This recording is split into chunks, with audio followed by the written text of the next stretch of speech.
शिव की आराधना किसको कहते हैं? कोई कहता है कि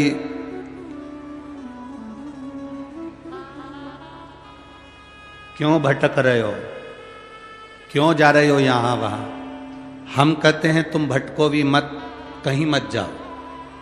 तुम्हारे घर के नजदीक में जो शंकर का शिवालय हो, तुम्हारे घर के नजदीक में जो शंकर का मंदिर हो, शिव मंदिर हो, शिवालय हो, उस शिवालय में जाकर एक लोटा जल प्रतिदिन चढ़ाना प्रारंभ करो।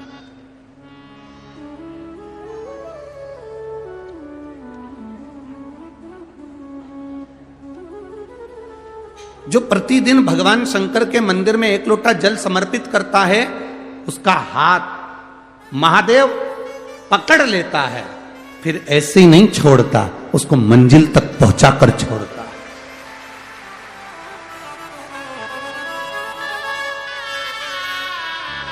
वो ऐसे ही नहीं छूट सकता।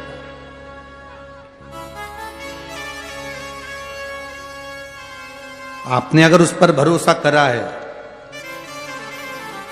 हां थोड़ा कष्ट हो सकता है, थोड़ी तकलीफें आ सकती है, थोड़ा दुख आ सकता है, जिंदगी में थोड़े थोड़े तकलीफें हर मनुष्य के जीवन में आती है।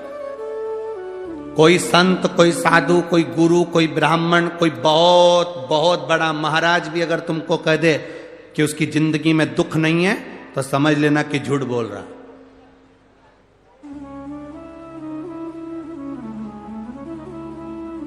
मेरे राम जी महाराज भी इस पृथ्वी पर जन्मे तो उनकी जिंदगी में भी दुख आया। मेरे भगवान कृष्ण भी इस पृथ्वी पर जन्मे तो उनकी जिंदगी में भी दुख आया। माता जानकी भी इस पृथ्वी पर प्रगटी तो उनकी जिंदगी में भी दुख आया। राधा रानी भी इस पृथ्वी पर प्रगटी तो उनकी जिंदगी में भी दुख आया।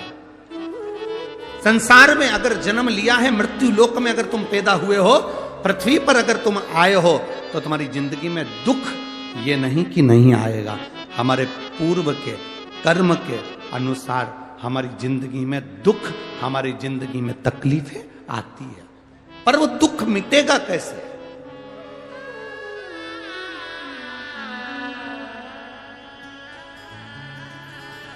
राम जी का दुख कैसे मिटा था? राम पथ गमन में जहां जहां चलकर देखो, चलो आपके पास में है पंचवटी, आपके पास में नासिक लगा हुआ है, पंचवटी लगी हुई। ये कथा 19 तारीख को पूर्ण हो जाएगी। 21 तारीख को नासिक में माता गोदावरी के तट पर पंचवटी में 5 दिवसीय कार्तिक महीने में कथा लोगों को श्रवण करने के लिए भक्तों को मिल जाएगी। आपके नजदीक में लगी है पंचवटी, चलो जाओ। जितने राम जी महाराज अयोध्या से लंका तक गए, उसके बीच में जितने राम जी के मंदिर नहीं है, उससे अधिक शंकर जी के मंदिर हैं। उसका कारण केवल एक है, राम जी जहां रुकते थे वहां शंकर भगवान के शिवलिंग की स्थापना करते थे, पूजन करते थे, और वहां से फिर आगे बढ़ते थे, फिर आगे बढ़ते थे, फिर आगे बढ़ते थे। बिना शंकर की आराधना के, बिना शंकर भगवान को एक लोटा जल चढ़ाए बिना मेरे राम जी महाराज आगे बढ़ते ही नहीं थे।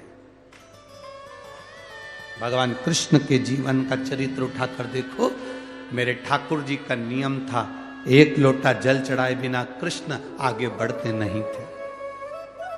श्री दशरथ जी महाराज के जीवन चरित्र को उठाकर देखिए, सूर्य नारायण भगवान को जल और शंकर भगवान को जल चढ़ाए बिना दशरथ जी महाराज आगे बढ़ते नहीं थे। श्री जनक जी महाराज के चरित्र को उठाकर देखिए, एक लोटा जल चढ़ाए बिना जनक जी महाराज अपनी सभा में नहीं जाते थे।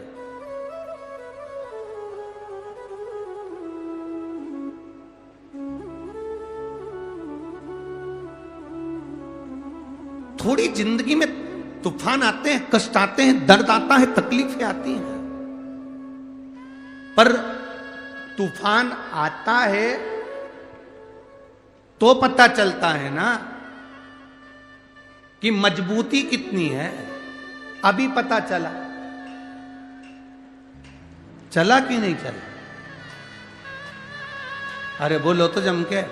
पता चला ना कि मजबूती कितनी है। ये हवा चलती है, तूफान आता है, तब पता चलता है मजबूती कितनी है।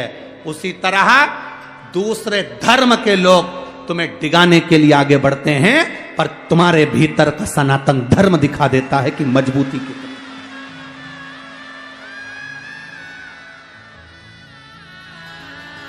छत्रपति शिवाजी महाराज,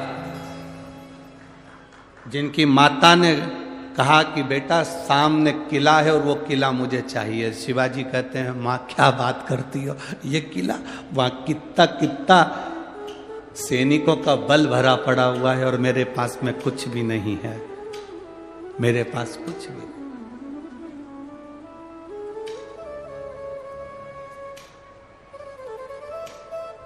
जीजाबाई के शब्द जब श्रवण किए,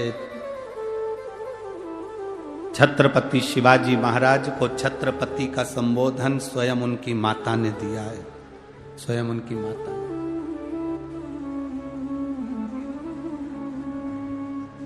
कह दिया जीजाबाई, सामने जो किला है वो मेरा है, तुझे मालूम है? हाँ मां, मैंने सुना है, ये किला अपना है, फिर कब्जा दूसरे का है। छत्रपति शिवाजी ने कहा बहुत भारी सेना है उसके पास में, बहुत बल है उसके पास में, सेना प्रबल है उसके पास में, मेरे पास इतनी सेना नहीं है। मां ने कह दिया शिवाजी तेरे बस की बात नहीं है, मैं खुद जाऊंगी और किला लेकर आऊंगी। स्वयं शिवाजी ने सुना कि मां स्वयं किला लेने के लिए जा रही है, स्वयं किला। मां